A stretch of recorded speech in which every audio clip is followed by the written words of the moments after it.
नमस्कार मित्रांनो, आजच्या कथेचं नाव आहे अवदसा. कथेचे लेखक आहेत सचिन भाऊसाहेब पाटील.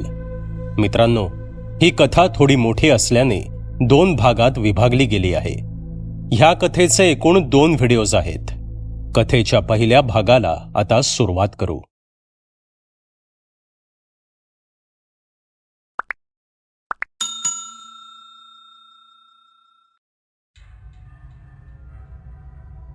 आज ती परत येईल.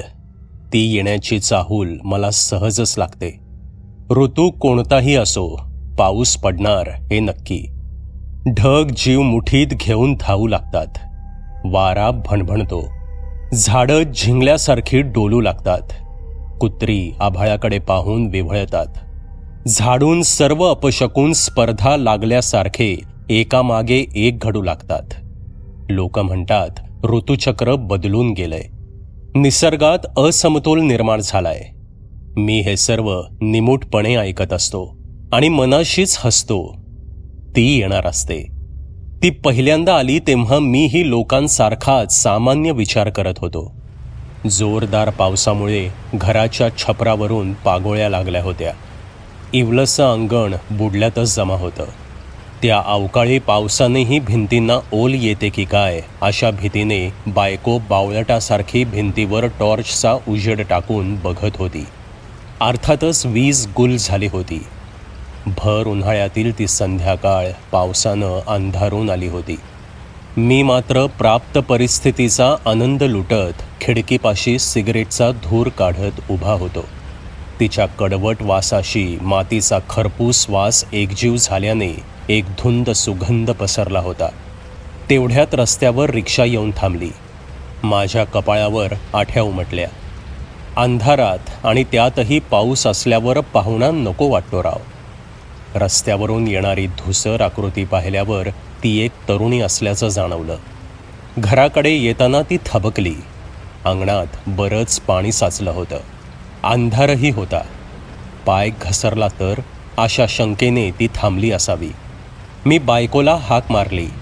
तिनेही खिडकीतून बाहेर पाहिलं आणि मला खूण केली. तसं दरवाजा उघडून मी बाहेर पडलो आणि तिच्या चेहऱ्यावर टॉर्चचा प्रकाश टाकून पाहिला. तसे तिचे डोळे दिपले. अहो, टॉर्च खाली करा आणि रस्ता दाखवा, ती हसत म्हणाली. मी शर्मिंदा झालो, पण नकळत चूक घडून केली होती खरी. मी टॉर्चने रस्ता दाखवला. ओले पाय घेऊन आम्ही दोघेही घरात शिरलो. ही आगंतुक कोण असावी असा विचार करत असतानाच वीज आली. ट्यूबलाईटच्या प्रकाशात ती न्हावून निघाली. तिच्याकडे पाहून मी थक्क झालो. वय 20-21 असावं. कमालीची बांधेसूद. त्यातच थोडीशी भिजल्याने कपडे अंगाला चिकटले होते. अत्यंत देखणं रूप असलेली ही बया कोण? माझ्याकडे काय काम असावं तिचं अशा विचारात मी गुंतलो. तेवढ्यात बायको ओरडली, अगं मुग्धा, तू? अच्छा, तर ही मुग्धा आहे. छान आणि गोड. पण नेमकी ही कोण असावी? अहो, तुम्ही ओळखलं नाहीत? आपल्या लग्नात ही एवढीशी होती, माझ्या चुलत बहिणीची मुलगी, असं सांगून बायकोनेच तिढा सोडवला. हो हो, मुग्धा तर किती मोठी झाली आता. फारसा संदर्भ लागला नसताना मी उगाच काहीतरी बोलून वेळ मारून नेली. पण तिकडे माझ्या बायकोच्या गळ्यात पडून मुग्धा हमसून रडू लागली. बायकोनेही गळा काढला. काही क्षणातच घरावर सुतकी कळा पसरली. तशी दुसरी वेळ असती तर बायकोवर मी केवढ्याने खेकसलो असतो. पण या सुंदर मुलीसमोर तसं करणं बरं दिसलं नसतं, म्हणून मी गप्प राहिलो. रडण्याचा भर आटोपल्यावर दोघी आत गेल्या. काही वेळाने बायको बाहेर येऊन म्हणाली, वनवासी पोर माझी, तळपट होईल त्या मेल्याचं. सोन्यासारख्या जीवाला बोलून बोलून घराबाहेर काढली. अगं, काय झालं ते नीट सांगशील का? मी खिजवून म्हणालो. त्यावर बायकोने तिची हकीकत सांगितली. सांगली जिल्ह्यातल्या एका श्रीमंत घराण्यात तिची चुलत बहीण दिली होती. लग्नानंतर मुग्धाचा जन्म झाला आणि 3 महिन्यातच अनामिक आजाराने तिची आई वारली. काही दिवस उलटत नाही तोच तिचे आजोबा अपघातात वारले. वडिलांना असाध्य आजार झाला. आर्थिक परिस्थिती खंगली. त्यांच्या पारंपरिक ज्योतिषाने मुग्धाचा जन्म कुयोगावर झाल्याने ही अधोगती सुरू झाल्याचं निदान केलं. झालं, आई वेगळी पोर सर्वांचंच लक्ष बनली. जो तो तिला घालून पाडून बोलू लागला. हॉस्टेलच्या आश्रयाने तिने शिक्षण पूर्ण केलं, पण तिला घरात घेण्यास कोणीच तयार नव्हतं. नाईलाजाने ती आजोळी म्हणजेच आईच्या माहेरी गेली. पण तिच्या पांढऱ्या पायांची कीर्ती ठाऊक असल्याने आणि आजी आजोबांची घरातली सत्ता संपुष्टात आल्याने तिचे तिकडे थंड स्वागत झालं. महिन्याभरात मामाला एका व्यवहारात प्रचंड खोट बसली. तसे मामीने कुचकट बोलायला सुरुवात केली आणि मग मुग्धानं घर सोडलं. आश्रय शोधत ती थेट माझ्या घरापर्यंत येऊन पोचली होती. आम्ही निपुत्रिक असल्याने बायकोला तिचा अधिकच उमाळा आला असावा अशा विचारात मी गप्प राहिलो. तसंही कुयोग वगैरे खुळसट कल्पनांवर माझा विश्वास नसल्याने मुग्धाने आमच्या घरात काही दिवस काढले तर त्याला माझी हरकत असण्याचं काहीच कारण नव्हतं. मध्यरात्री पाऊस थांबला असावा. मला उगीच झोप येत नव्हती. मुग्धा बेडरूममध्ये झोपली होती. मी आणि बायकोने हॉलमध्ये तळ ठोकला होता. बाथरूमच्या निमित्ताने मी उठलो. खिडकीजवळ जाऊन उभा राहिलो. चाळ्या म्हणून मी सिगरेट शिलगावली आणि मोठमोठे कश ओढत बाहेर बघू लागलो. रात्र आज जास्तच गडद झाली होती. स्ट्रीट लाईटचा प्रकाश सांडत होता. त्याच्या उजेडात कुत्र्यांची झुंड उभी होती. ते सर्व माझ्या घराकडे बघत होते. इथे काहीतरी विशेष घडणार असल्यागत त्यांच्या नजरा आमच्या दाराकडे खेळल्या होत्या. काही दिवसात मुग्धा माझ्या घरात चांगलीच रुळली. कायम हसतमुख राहून ती घरात जिवंतपणा आणायची. तिच्यामुळे घरात चैतन्य पसरलं होतं. अपत्यासाठी राखून ठेवलेली माया बायकोनं तिच्यावर उधळली होती. मुग्धाला ती डोळ्यात तेल घालून जपत होती. कधी नव्हे तो आमच्या एकसुरी संसारात रंग भरू लागला होता. निराशेच्या सावटाखाली झाकोळलेली ती वास्तू आता कशी रसरशीत भासू लागली होती. तिच्या भिंतीही जणू बोलू लागल्या होत्या. त्या दिवशी मी कामावरून घरी आलो. आज दोघींना घेऊन बाहेर फिरायला जाऊ असा बेत मनात केला होता. घरी पोचलो तर बायको नवी कोरी साडी नेसून नटली होती. हिला माझा बेत आधीच कळाला की काय असा विचार करत असतानाच ती लाजत माझ्याजवळ आली. आज काय खास बात? भलती सुंदर दिसतीयस, मी मखलाशी केली. इश असे म्हणत ती पुन्हा झकास लाजली, पण ती काही बोलेना. मी तिच्या डोळ्यात पाहिलं. तिथे कमालीची तृप्ती जाणवत होती. काही वेळ असाच गेला. मला ती शांतता असह्य झाली. अगं सांगशील तरी काय झालं, मी विचारलं, पण ती शांतच राहिली. तेवढ्यात मुग्धा हसत हसत बाहेर आली.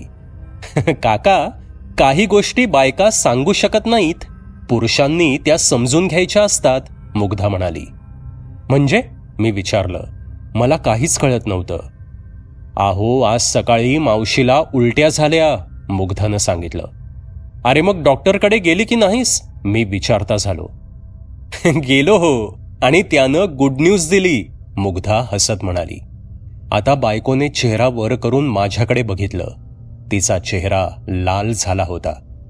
आहो, तुम्ही बाबा होणार आहात, ती म्हणाली. बायकोचे ते उद्गार माझ्या मनावर आनंदाच्या असंख्य लहरी पसरवून गेलं. तब्बल 15 वर्षांनी माझ्या घरात पाळणा हलणार होता. माझा संसार खऱ्या अर्थानं पूर्ण होणार होता. माझ्या भावना उचंबळून आल्या. जवळ मुग्धा उभी आहे याची जाणीव असतानाही मी प्रेमभराने बायकोच्या कपाळाचं चुंबन घेतलं. अहो, काय करताय? ही पोरगी काय म्हणेल? मला ढकलत बायको म्हणाली. इट्स ओके मावशी, आज तर काकांना तेवढा अधिकार आहेच आहे, असे म्हणत डोळे मिचकावून मुग्धा स्वयंपाकघराकडे वळाली. त्या दिवसानंतर मुग्धाने संपूर्ण घराचा ताबा घेतला. आईच्या मायेने ती बायकोला सांभाळू लागली. तिला काय हवं काय नको ते बघताना, डोहाळे पुरवताना तिचा दिवस पार पडत होता. तिला ठसका लागला तरी मुग्धाचा जीव घाबराघुबरा होत असे. ती नसती तर माझं आणि बायकोचं काय झालं असतं याचा जितका मी विचार करत होतो तितकाच मुग्धाविषयीचा आदर वाढत होता. 7व्या महिन्यानंतर गर्भारपण बायकोला जड जाऊ लागलं. तिच्या चेहऱ्यावरचं तेज लोप पावू लागलं. डोळ्यांभोवती काळी वर्तुळं घेरा टाकू लागली. हालचाली मंदावल्या. या वयातलं गर्भारपण असं त्रासदायक ठरतंच हा डॉक्टरांचा अभिप्रायही मला दिलासा देईना. पहिलंच मूल, त्यातही अशी वाईट लक्षणं. मी कोलमडून पडलो. पण वरकरणी बायकोशी हसून आस्थेने चौकशी करून तिला काही जाणवणार नाही याची दक्षता घेत होते. दिवसेंदिवस तिचा खोल जाणारा आवाज माझ्या काळजाला घरं पाडत होता. ती रात्र मी कधीच विसरू शकत नाही. काळजावर फुटक्या काचेच्या तुकड्याने संपूर्ण जोर लावत कोरावी तशी ती रात्र. अजूनही उरात ठसठसते, जखमा ताज्या करते. मी हॉलमध्ये झोपलो होतो. बायको आणि मुग्धा बेडरूममध्ये होत्या. मी काहीसा अस्वस्थ होतो. छातीवर अनामिक दडपण आल्यासारखं वाटत होतं. श्वास गुदमरत होता. कितीदा कूस बदलली याचा हिशोब नव्हता. मध्यरात्र उलटल्याचा समय असावा. एका उग्र दर्पाने माझ्या नाकपुड्या चाळवल्या गेल्या. काहीतरी जळत असल्यासारखा तो वास होता. हॉलमध्ये हळूहळू धुराची वलय गोळा होत होती. पंख्याच्या हवेने त्या धुराचा भोवरा तयार झाला होता. मी झपाट्याने उठलो. स्वयंपाकघरात गेलो. गॅस तपासला. शेगडी, सिलेंडर सर्व काही व्यवस्थित होतं. स्विचबोर्ड पाहिले. तिथेही काहीच नव्हतं. मी हॉलमधले सर्व दिवे ऑन केले. बेडरूमकडून धूर येत होता. मी धावत जाऊन तिथला दरवाजा ठोठावला. आतून विचित्र आवाज येत होता. ती भाषा, ते शब्द अगम्य होते. एका लयीत विशिष्ट शब्दांवर आघात करत चाललेला हा उच्चार नक्कीच मंत्रघोष होता. मध्येच खरखर होत होती. कोणाचा, कोणासोबत आणि कशासाठी हा अघोरी संवाद चाललाय या शंकेने मी धास्तावलो. ते जे कोणी आत होतं ते स्वतःच्या क्रियाकलापात इतकं गुंतलं होतं की माझ्या दार बनवण्याचा त्याच्यावर ढिम्म परिणाम होत नव्हता. अखेर मनाचा हिय्या करून मी दार तोडण्याचा निश्चय केला. बेडरूम असल्याने त्याच्या दाराची आतली कडी फारशी मजबूत नव्हती. त्यामुळे खांद्याचा जोर लावून दिलेल्या 2 धक्क्यातच दार उघडलं गेलं. सुदैवावर कधी कधी विश्वास ठेवावाच लागतो. माझं हृदय थांबलं नाही हे नशीबच. त्या खोलीत माझी बायको झोपली होती, पण तिचे डोळे सताड उघडे होते. कुठलं संमोहन, आदेश, भय, आमिष तिला अंमलाखाली ठेवून होतं. तिची नजर निर्विकार होती. आपल्यासोबत काहीतरी घडतंय हे तिच्या गावीही नव्हतं. नुकतीच न्हावून आलेली मुग्धा केस मोकळे सोडून बसली होती. एका लोखंडी कढईत अग्नी पेटला होता. माझ्या बायकोच्या पोटावरून काही विचित्र दिसणाऱ्या वस्तू फिरवून ती आगीत टाकत होती. प्रत्येक आहुतीसरशी भूक वाढल्यागत त्या ज्वाळा उफाळून वर येत होत्या. कित्येक वर्षांपासून उपाशी असलेल्या त्या आधाशी ज्वाळा काही सेकंदातच प्रत्येक आहुती गडप करत होत्या. त्यांची ती लपलपती तांबडी नारंगी जिव्हा मुग्धाच्या चेहऱ्यावर उजेड फेकत होती. तिचा मूळचा सुंदर चेहरा तापून लाल बुंद झाला होता. भरपूर काजळ भरल्याने डोळे भयावह दिसत होते. तिच्या मुखातून बाहेर पडणाऱ्या मंत्रोच्चाराबरोबर झटका बसून केस हिंदकळत होते. तिचा त्वेष अपूर्व होता. मी दार तोडून आत आल्याचं तिच्या गावीही नव्हतं. मुग्धा, काय चाललंय हे? थांबव हे सगळं, मी ओरडलो. एक क्षण तिने नजर माझ्यावर रोखली. मंत्रोच्चार मात्र सुरूच ठेवले. डाव्या हातानं आहुती टाकत उजव्या हातानं तिने मला बाहेर जाण्याचा इशारा केला. भानावर येऊ पाहणारी माझी बायको मात्र केविलवाण्या नजरेने माझ्याकडे बघत होती. मुग्धाची ती नजर, कमालीची हुकूमत होती त्यात. त्या काजळमायेच्या नेत्रातून निघालेली थंडगार आणि शिरशिरी आणणारी अदृश्य काळोखी तिरीप माझ्या डोळ्यांपर्यंत पोचली आणि माझा जणू शक्तिपात झाला. त्राण हरवलेल्या शरीराने आणि लोळ्या गोळ्या झालेल्या मनाने मी खोलीबाहेर पडलो आणि हॉलमधल्या बिछाण्यावर कोसळलो. पराभव स्वीकारूनही त्याची खंत जाणवत नसेल तर पुरुष अधिकच लाजिरवाणा होतो. माझं तेच झालं होतं. पहाट झाली असावी. माझ्या कपाळावर कोणीतरी हात फिरवत होतं. मला त्या स्पर्शाने धुगधुगी आली. डोळे उघडून मी वर पाहिलं. नेहमीसारखी प्रसन्न हसत मुग्धा उभी होती. केवळ नजरेच्या बळावर मला खोलीबाहेर हकलून लावणाऱ्या मघाच्या रौद्र रूपाचा तिच्या चेहऱ्यावर मागमूसही नव्हता. मी काही बोलणार तोच ती म्हणाली, काका घाबरू नका, हे मावशीच्या मर्जीनेच चाललंय. मुग्धाचे ते उद्गार माझ्या कानात तप्त लोहरं सोतून गेले. माझी सरळ साधी बायको अशा प्रकाराच्या विधीला मान्यता देते, नव्हे त्यात सहभागी होते. एकाच वेळी आश्चर्य, खेद आणि संताप माझ्या चेहऱ्यावर दाटून आला. मी प्रश्नार्थक नजरेने मुग्धाकडे पाहिलं. काका, तुम्हाला मूल होणं शक्य नव्हतं आणि मला वाटतं हे तुम्हालाही चांगलं ठाऊक आहे. मुग्धाने पुढचा आघात केला. मी सुन्न झालो. बायकोच्या गर्भाशयात दोष होता. तिला दिवस जाणं शक्य नाही हे डॉक्टरांनी आधीच सांगितलं होतं. तिचं मन दुखावू नये म्हणून मी ती गोष्ट तिच्यापासून लपवून ठेवली होती. तिनं गर्भारपण असल्याचं सांगितल्यावर मी पहिल्यांदाच चरकलो, पण दया केली असेल म्हणून ते आनंदानं स्वीकारलं होतं. काहीही झालं तरी मी तिला दुखावणार नव्हतो. देव इतका चांगला असता तर मग आणखी काय हवं होतं, मुग्धा बडबडली. मी हादरलोच. हिला मनातलं कळतं की काय, माझ्या मनात विचार आला. हे तू काय केलंस मुग्धा, मी कळवळून विचारलं. काका, आईचं प्रेम मला मिळालं नाही, ते या मावशीनं दिलं. वांज म्हणून तिला येणारं नैराश्य मी पाहू शकत नव्हते. मावशीने खूप हट्ट धरला, सर्व जबाबदारी स्वीकारली म्हणून मी हा प्रयोग केला. मुग्धा जपून बोलत होती. आणि तुला हे कसं जमलं, तू नेमकं काय केलंयस, मी विचारलं. मला उत्सुकता होतीच. मी लहानपणापासून हॉस्टेलवर वाढलेली. आमची रेक्टर या विद्येत महापारंगत होती. आई वेगळी पोर म्हणून माझ्यावर तिचा विशेष जीव होता. जगताना कधी अडचण आलीच तर राहू दे जवळ म्हणून अशा विद्या तिने मला शिकवल्या. मुग्धा बोलत होती. ती पुढे बोलू लागली. मावशीला नैसर्गिकरित्या गर्भाधान होणार नाही हे कळल्याने मला हा प्रयोग करावा लागला. त्यासाठी मृत्यूनंतरही मानवी योनीतून मुक्त होण्याची इच्छा नसलेल्या आत्म्याला आवाहन करावं लागतं. त्याची संमती घ्यावी लागते. त्याला पुन्हा जन्म देणाऱ्या माध्यमाची माहिती दिली जाते. असा आत्मा अत्यंत चिवट असावा लागतो, कारण सृष्टीतल्या पावनशक्ती या निसर्गविरोधी कृत्याला सहजासहजी फलद्रूप होऊ देत नाहीत. त्यामुळे जबर आसक्ती असलेले आत्मेच अशा विधींसाठी घेतले जातात. म्हणजे बायकोच्या पोटात गर्भाऐवजी पुनर्जन्म घेऊ पाहणारा अमानवी आत्मा स्थिरावला होता. तर नुसत्या कल्पनेनेच माझ्या अंगावर शहारा आला. ती बिचारी तर वांसपणाचा कलंक पुसण्यासाठी त्या असंगाला उदरात जागा देऊन बसली होती. माझे डोळे झरझर पाझरू लागले. एवढं केलंस मुग्धा, आणखी एक उपकार कर. तिच्या पोटात तू कोणाला स्थान मिळवून दिलंस तेवढं सांग, मी याचना केली. सांगते काका, कोणत्याही दुष्ट आत्म्याला मी बोलावलेलं नाही.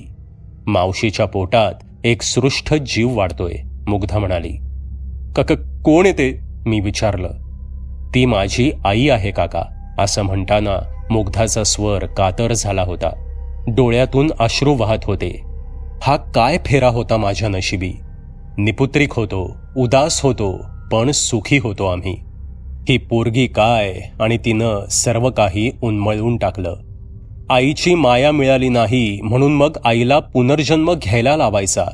त्यासाठी कोणाचं तर माझ्या भाबड्या बायकोचं शरीर वापरायचं. ते काय जन्माला येईल, कसं असेल, अशा प्रश्नांच्या वादळाने माझ्या डोक्यात थैमान घातलं. इतका ताण सहन करणं माझ्या आवाक्याबाहेर होतं. मी डोकं गच्च धरून बसलो. मला तसं सोडून मुग्धा आत निघून गेली. दोघींच्या बोलण्याचा आवाज मला आज अनोळखी वाटत होता. 9व्या महिन्याची सुरुवात झाली आणि बायकोनं हाय खाल्ली. तिच्या हातापायांच्या काड्या झाल्या, गाल बसले. तिच्या पोटात अन्नाचा कण टिकेना. तिला पाहून मीही खंगल्यासारखा होऊ लागलो. त्याच दिवशी अमावस्या होती. बायकोला कळ्या येऊ लागल्या.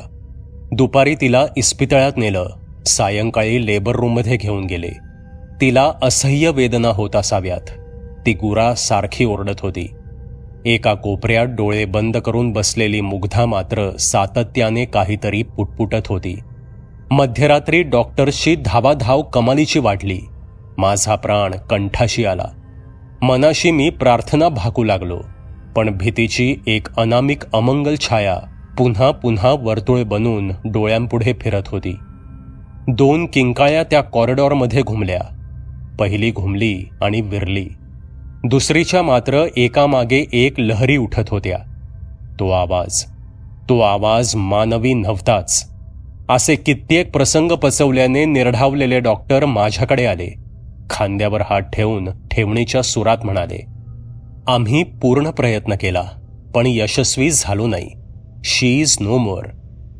आणि बाळाचं काय डॉक्टर? कमालीच्या औत्सुक्याने भरलेला हा आवाज मुग्धाशिवाय कोणाचा असणं शक्यच नव्हतं. मी खणकन तिच्या थोबाडीत लगावली. ती कोलमडलीच. औदसा, तुझ्या पायी ती गेली ग, असं म्हणून जमिनीवर गडाबडा लोळत मी रडू लागलो. तेवढ्यात सावरलेल्या मुग्धाने मला लेकरासारखं कुशीत घेतलं. तिच्या उबदार आश्रयात मी अश्रूंना मुक्त वाट करून दिली. ती मला थोपटू लागली.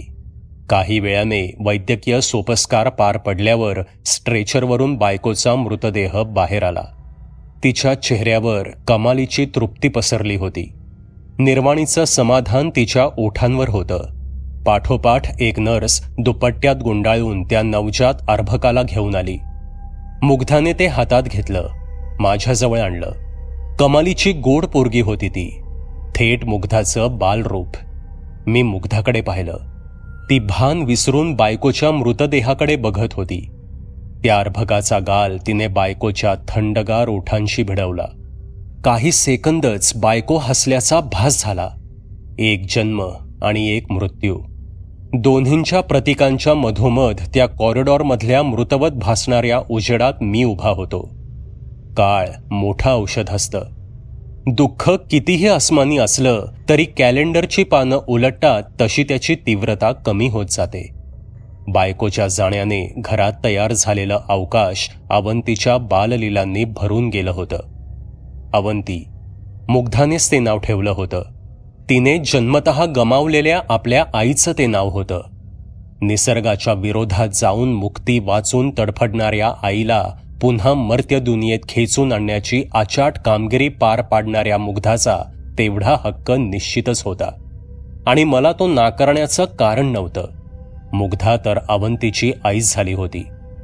कासवाची मादी नुसत्या नजरेने पिलांना मोठं करते असं म्हणतात. मुग्धाचं तर अवंतीशी दुहेरी नातं होतं. अवंती तिची पूर्वाश्रमीची आई होतीच, शिवाय माझ्या बायकोला पणाला लावून तिचा जन्म झाला होता. त्यामुळे मुग्धाची तिच्यावरील माया अक्षरशः उतू चालली होती. उरलो होतो मी, अगदी एकटा.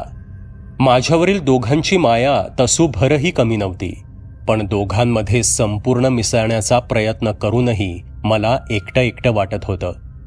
त्या भागातले लोक आताशी माझ्याकडे विचित्र नजरेने पाहत असल्याचं जाणवत होतं, विशेषतः स्त्रिया.